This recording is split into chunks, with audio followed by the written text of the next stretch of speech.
Hello, welcome back to the Book Set Completionist episode 11. My name is Tom, and today I'm showing you this book set right here, and I'm reviewing 3 books of a set I have previously revealed.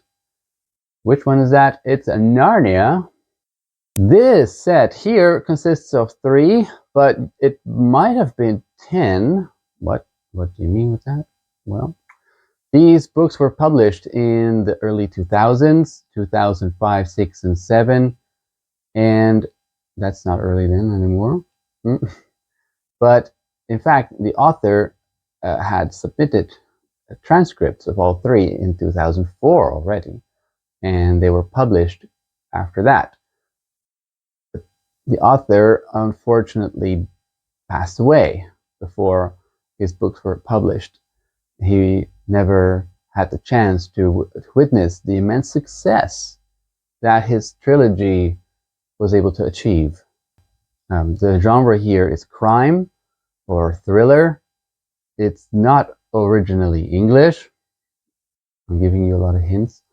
Actually, the author was Swedish. I hope that's correct. Because it takes place in Sweden, and the author's name is or was Stieg Larsson. Yes, I think now you may know what this set is. It is the Millennium Trilogy with 3 parts. Here they are. The Girl with the Dragon Tattoo, The Girl Who Played with Fire, and The Girl Who Kicked the Hornet's Nest. Yeah, so what about that 10? I mentioned 10 books. The author had a plan to release 10 books in this series, but he passed away after finishing the first 3. Yeah, so there have been others who picked up the mantle and tried to continue the series, but the quality hasn't been up to par, sadly. Okay, let's take a look at the Millennium Trilogy, starting with The Girl with the Dragon Tattoo. Yeah, these novels are pretty hefty, 600 pages each. There's a map. Just like a fantasy novel. This book has been adapted by Swedish producers, so with Swedish actors. And then after that success, Hollywood got involved too. And they recast the characters with Daniel Craig and what's her name? I don't know. Noomi Rapace? I'm not sure. And so that became a movie as well, again. Then part 2 is The Girl Who Played with Fire. Finally, The Girl Who Kicked the Hornet's Nest. Now, you'll find these books everywhere because they've been translated in many languages and they were very popular around the time of publication. So any secondhand bookshop, you'll find them. I still have a few others that I acquired before this. I tried to keep them all in the same size, at least. This one's a bit large. And also this one. I don't particularly like these covers, but you'll find these and others in any secondhand bookshop, I'm sure. Okay, there you go. Nice trilogy. Enjoy. Right, here we are. The review of the first part in the Narnia Chronicles is called The Lion, the Witch, and the Wardrobe. There is an alternative reading order that is chronological. But I've decided to go with the order of publication. Most people agree that's actually the best order to read them in. Now I'm going to pretend that this channel has a lot of viewers and that people are actually interested in what I have to say, which so far hasn't happened really. Nevertheless, I have opinions of these books and they might not really vibe with others' opinions, and that's fine, of course, I hope. But please don't get angry. Like, I didn't like these books. I'll tell you why. First, this part was written in 1950, by C.S. Lewis. And at the time, he admitted that he didn't have a plan to make this a continuous series. And so his idea was just to create a fairy tale which is easy to read and would entertain children. Now, I did not read these when I was a kid. I'm only reading them now because I acknowledge their status in literature and in the genre fiction community. And so I want to know what it's all about. Yeah, but reading them as an adult is, of course, a very different experience than reading them as a child or having them read to you by your parents. And to me, it just feels a little bit like bland. The book is very short, 200 pages. So what can you really do in 200 pages other than introducing your characters and putting them in a magical world? And that's it then. There's a bit of a battle and then it ends. There's no backstory about any character, right? There's a witch and that's the evil antagonist, and there's a lion, Aslan, who is the hero, and there's no backstory as to why they are who they are, why they are the way they are, what drives them, what motivated them, what motivates them to be the people or the characters that they are. This goes also for Edmund, right? If you know, Edmund is one of the siblings of the 4 kids, and he is, again, some sort of a scapegoat bad guy that he betrays his brothers and sisters to the witch. But why does he do that? He gets no backstory at all other than, well, he's just one of the siblings and he makes bad decisions because he loves Turkish delight, apparently. So, yeah, another thing I didn't like, and again, it goes with reading a lot of stuff before, is that all the characters, all the magical creatures in the book are just borrowed from existing mythology and fairy tales. There's nothing original. There's a witch, there are unicorns, there are centaurs, there are giants, right? All these staple elements of older works of fiction and fantasy are in there. Yeah, okay. I mean, you can choose to do that as an author if you don't know what to make up by yourself, but to me, it just doesn't feel very strong. And for kids, again, if you're a child and you read this as a first work of fiction in your life, then I'm sure it's very exciting, but not to me. Another thing is that finally there's a clash between good and evil wins almost immediately. There's no suspense, there's no drama. It's just, okay, the good guys win, and that's it. So Lewis probably just wanted to write something lighthearted, and this is it. And after it's becoming a success, he decided to expand on the series and write more. Now, that's all good and fine. But as a standalone book for me in 2025, it just doesn't feel very interesting. Okay. That's my opinion. Do we really have to apologize or sort of try to justify our opinions of books that we don't enjoy, even because others have enjoyed them immensely? And if we are in the minority of not enjoying a book, then we might feel we have to overly, explain our positions. Okay, maybe we do. If a work is so famous and so loved, we may have to work a bit harder to explain why we don't like it. Okay? I accept that. The second book, Prince Caspian, by the way, at the end of the first book, the kids come out of Narnia while having stayed there for really a long time. They grow up there, right? They come in there as young kids. I think ranges between 12 and 6, with the oldest being 12 and the youngest 6. And then they stay there for, I think, at least 10 years. So one day they go hunting for a deer, and they find the portal through which they had come originally. And they hardly remember that place, but at some point they get nearer and they see it, and they just decide to go back, even though their whole lives now have taken place in Narnia. And they come out and they are completely back to their kids that they were when they first came in. That's odd. In this book, Lewis explains how that's possible, but just imagine that you stay somewhere for 10 years and then you walk through a door and you go back in time 10 years to the way you were. That must have such an profound impact on your life. But the kids are just like, yeah, okay, oh, we're back home and oh, we're young again. Oh, okay. Yeah, I cannot imagine that wouldn't have some major emotional trauma on them, right? Uh, so here, Lewis explains that this is all possible because in Narnia, time doesn't flow the way it does in the real world. You know, if you're in Narnia, an immense amount of time can pass without that doing so in the present or in here.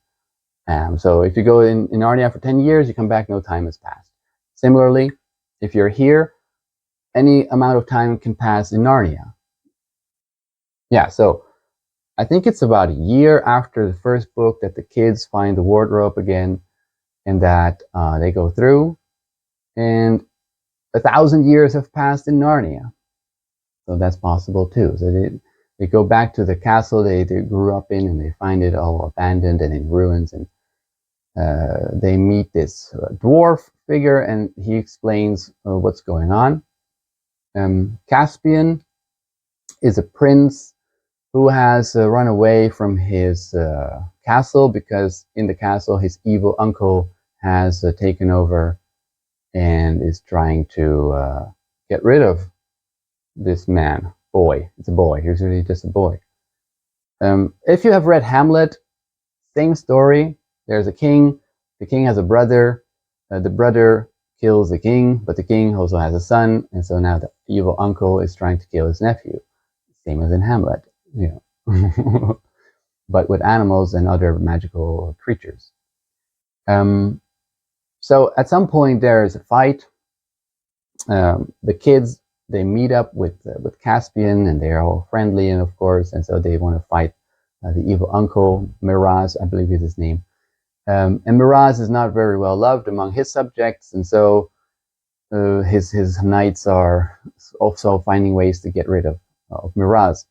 And something funny happens is when they're obviously Miraz's army is much bigger and stronger, and he has the advantage. And Caspian is just with this ragtag band of all these misfits trying to find common cause and fight Miraz, but they're not being very successful about it.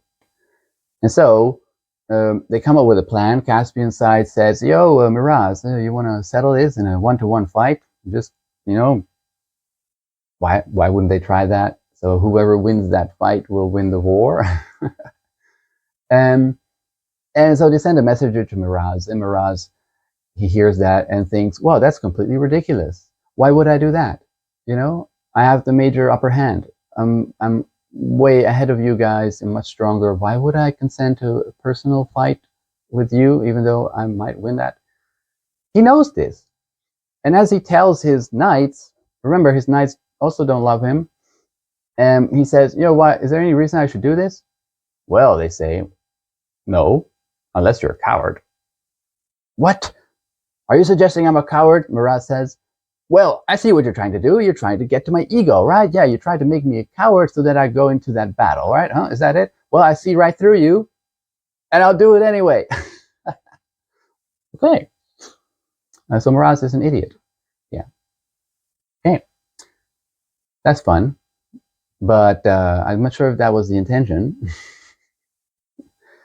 Another interesting thing that happens is that before this fight takes place is that Caspian is trying to assemble some allies, and he's going into a negotiation with another kind of dwarf. His name is Nickabrick, and this Nickabrick guy is not super friendly, but he hates Miraz.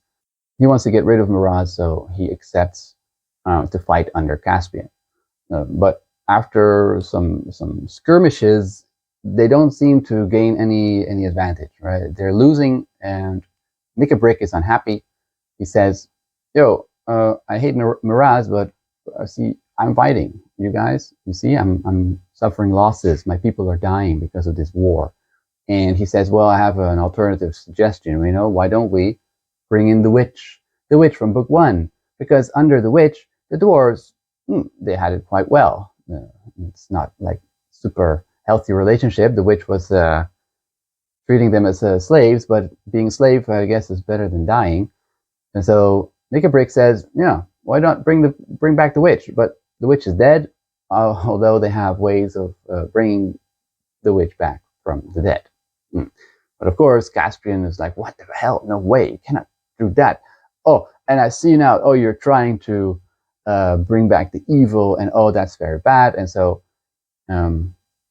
Nickabrick has brought with him another sort of witch figure and a werewolf, and there's a fight, and yeah, the outcome is very disappointing to me because it's an interesting topic. The concept of multiple allegiances is quite interesting to explore, right? You have, on the one hand, you want to help Caspian because Caspian is against Miraz, but Miraz is too strong, and so you want to find something better for yourself, right? So you try to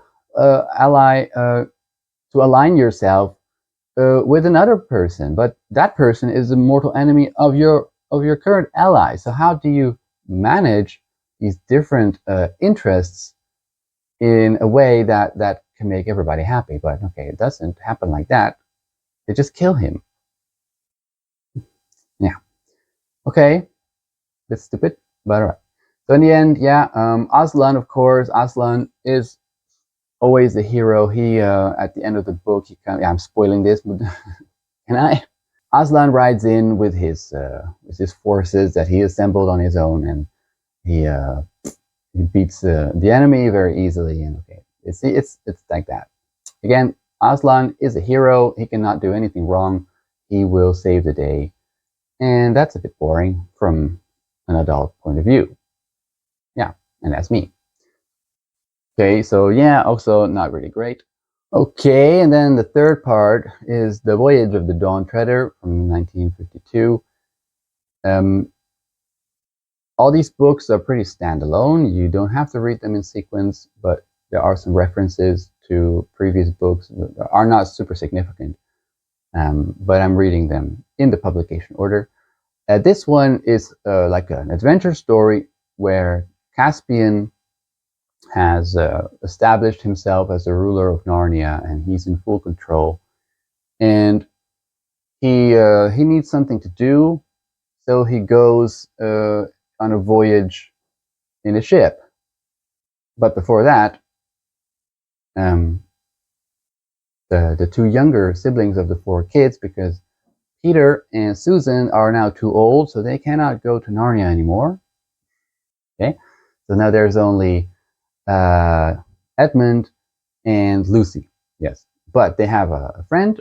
His name is Eustace. He's some relative of theirs who happens to be in the same place at the moment that they get sucked into a new portal. It's not the wardrobe anymore. It's a painting, and they get sucked into this painting into Narnia.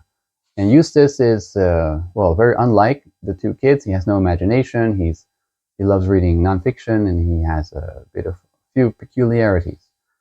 Okay, so all of them, Caspian, he assembles a crew on his boat, and the three kids will go with him and in search of the land of Aslan. Right. So if you know the map of Narnia, there's a big piece of land on the left side of the map, and on the right side or the east, there is nothing. There's just ocean, and so they want to go into the ocean because they know that a long time ago there were a number of knights who were sent out to explore, and they never came back. And so now they want to take that same route and try to find these knights, or at least see what happened to them.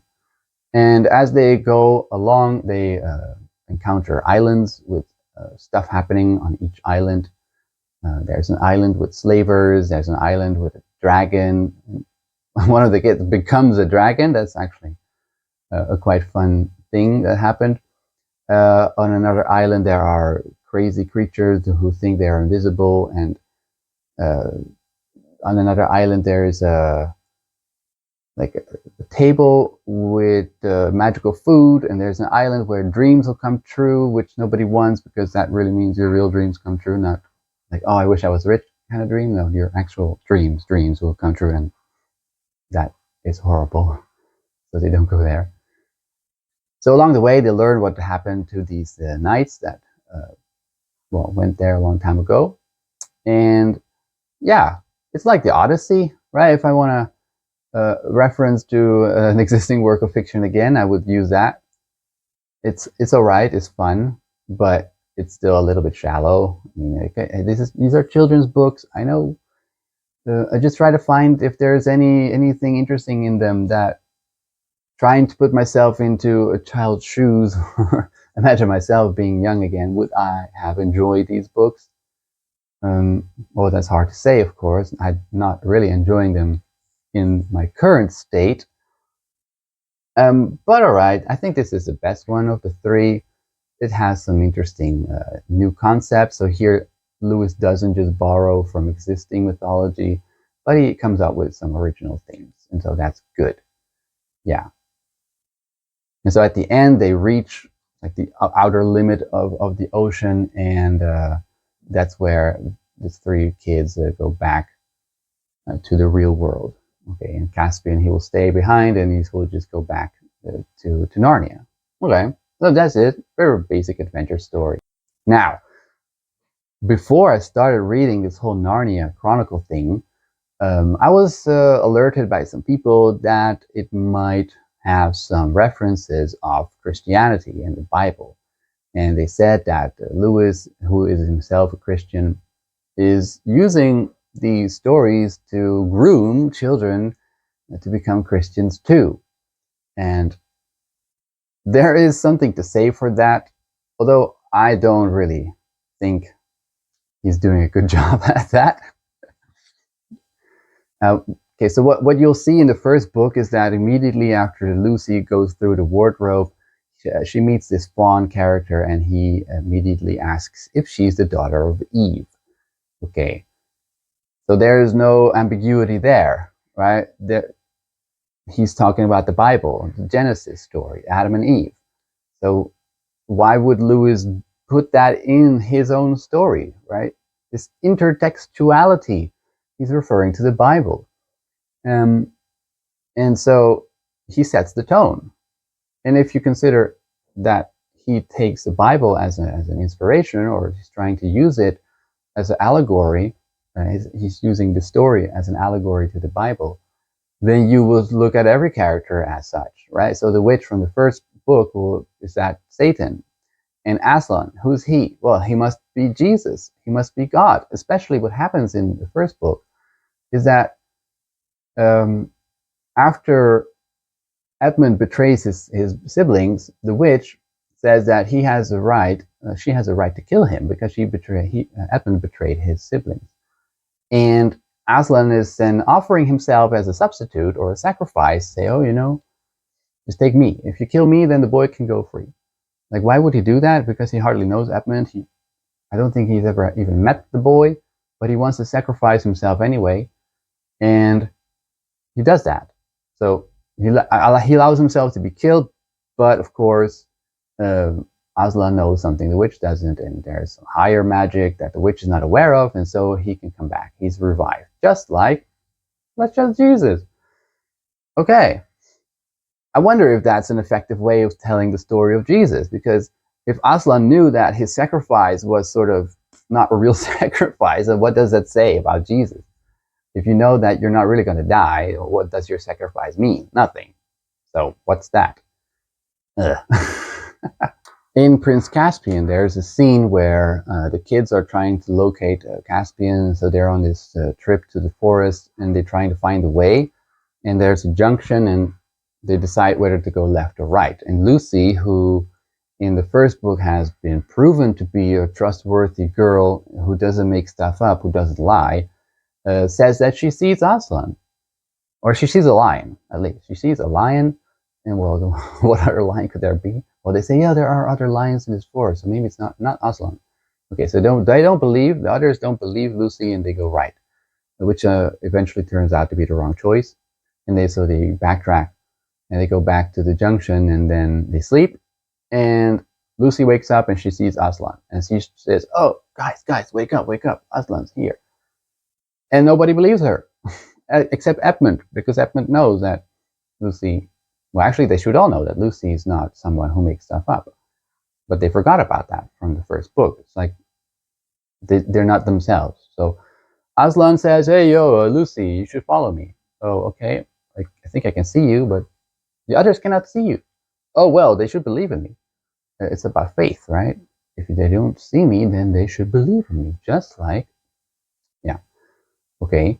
So if that is about blind faith, like who should you believe? What should you believe in life, right? Is that a lesson?